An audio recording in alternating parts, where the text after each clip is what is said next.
Okay, time क्या हो गया? टाइम दिखा दिन पहले। ओके, टाइम हो रहा है 8:25। तो आगे से स्टार्ट करते हैं ना वैसे रहेगा।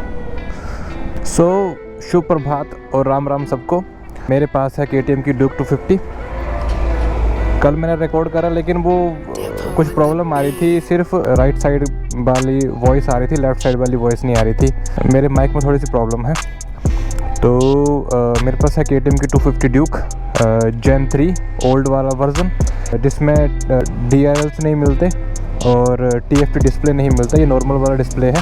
बाकी बाइक बहुत बढ़िया है चलने में और वैसे बढ़िया भी लगती है, देखने में बढ़िया है।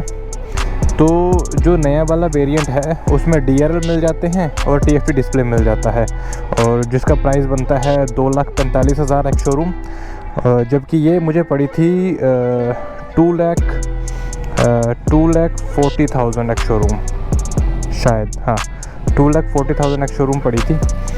तो अभी क्या है कि 1 दिसंबर को KTM ने एक नई अनाउंसमेंट करी है, जिसमें उन्होंने बताया है कि नया वाला वर्ज़न है या पुराना वाला वर्ज़न, जिसमें 20,000 रुपये का डिस्काउंट मिल रहा है और जिसमें आपको ये बाइक पड़ेगी 2,25,000 एक्स शोरूम, जो कि अच्छी बात है।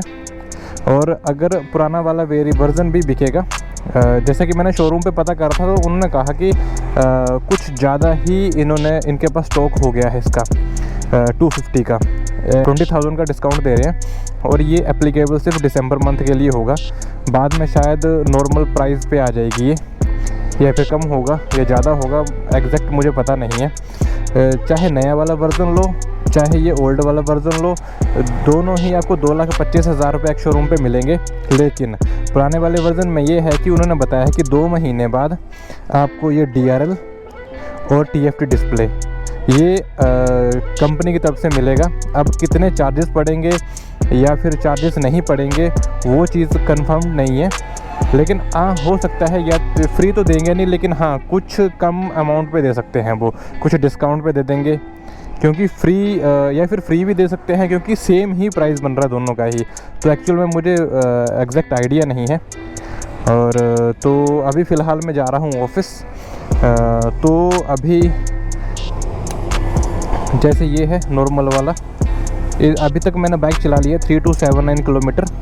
मैंने बाइक परचेज़ करी थी 9 अक्टूबर 2024 को, और शायद 9 अक्टूबर को ही अनाउंसमेंट हो गई थी इसकी TFT डिस्प्ले और DRL वाले वेरिएंट की।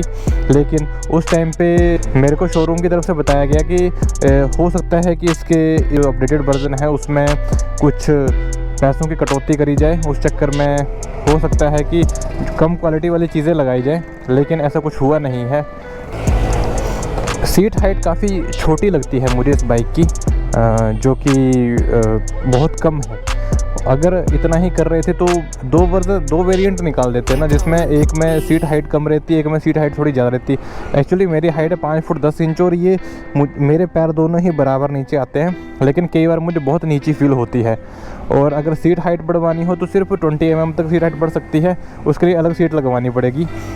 लेकिन उसकी कुशनिंग बिल्कुल भी अच्छी नहीं है, उसकी पैडिंग बहुत ख़राब है, जो कि नॉर्मल राइडिंग के लिए भी मेरे हिसाब से सूटेबल नहीं रहेगा। अगर सिटी राइड करनी है तो भी वो सही नहीं रहेगा, वो दिक्कत ही करेगा। तो बाकी ऐसी दिखती है कुछ बाइक यहाँ से, और हैंडल बार्स काफ़ी ब्रॉड हैं, काफ़ी बढ़िया है। फ़िलहाल माइलेज जो है बाइक दे रही है 32 kmpl का, जो कि ठीक है, क्योंकि जिस हिसाब से मैं चलाता हूँ बाइक को, तो कई बार रफ़ भी चलाता हूँ, कई बार नॉर्मल चलाता हूँ, तो दोनों को मिला के 32 kmpl ठीक है इस हिसाब से। बाकी इस बाइक में DOHC इंजन नहीं आता है, SOHC इंजन आता है, जो कि रिलायबिलिटी और पावर कंट्रोल हो जाती है थोड़ी सी उसमें, लेकिन मेरे को इस बाइक में पावर का इशू कुछ कभी लगा नहीं। बाकी तो ठीक है, फिर चलते चलते बात करते हैं, फिर, क्योंकि टाइम हो गया है, मुझे भी सोनीपत तक जाना है और हो सकता है कि लेट हो जाऊं। कल मैंने रिकॉर्ड करा तो कल मेरे इसमें माइक में थोड़ा इशू आ रहा है, तो जिस वजह से थोड़ा सा रिकॉर्डिंग सही से नहीं हो पाई। बाकी मैंने दूसरा माइक मंगवा लिया है। रात को एडिट करने बैठा, एक तो दिन भर ऑफिस में रहो, बाद में रात को टाइम में लगता है, खाना खुना बनाओ, उसके बाद खाओ, उसके बाद फिर मैं एडिटिंग करने के लिए बैठा तो देखा तो आवाज़ ही नहीं आ रही। मैंने कोशिश करी कि हाँ कुछ ऐसा जुगाड़ लग जाए, लेकिन हुआ नहीं कुछ भी।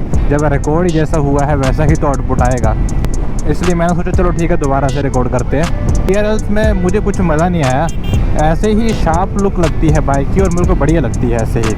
लेकिन हाँ TFT डिस्प्ले का थोड़ा सा मैं सोचूंगा उसके बारे में, लेकिन मैंने शोरूम पे पता करा था, उन्होंने कहा था कि वो 18 से 20 हज़ार रुपये की पड़ेगी अगर TFT डिस्प्ले ऐसे लगवानी होगी तो देखूंगा मैं कि कुछ डिस्काउंट वगैरह दे दें तो बढ़िया रहेगा। अगर नहीं देंगे तो फिर इसी से काम चलाएंगे, क्योंकि 20,000 इन्वेस्ट करना मुझे लगता नहीं है कि कुछ ज़्यादा बढ़िया स्टेप रहेगा मेरा। ऐसे भी बढ़िया है, लेकिन हाँ TFT डिस्प्ले होता तो वो बढ़िया लगता, क्योंकि जब बाइक बंद होती है तो ये पूरा ब्लैक होता है, तो वो चीज़ बढ़िया लगती है देखने में।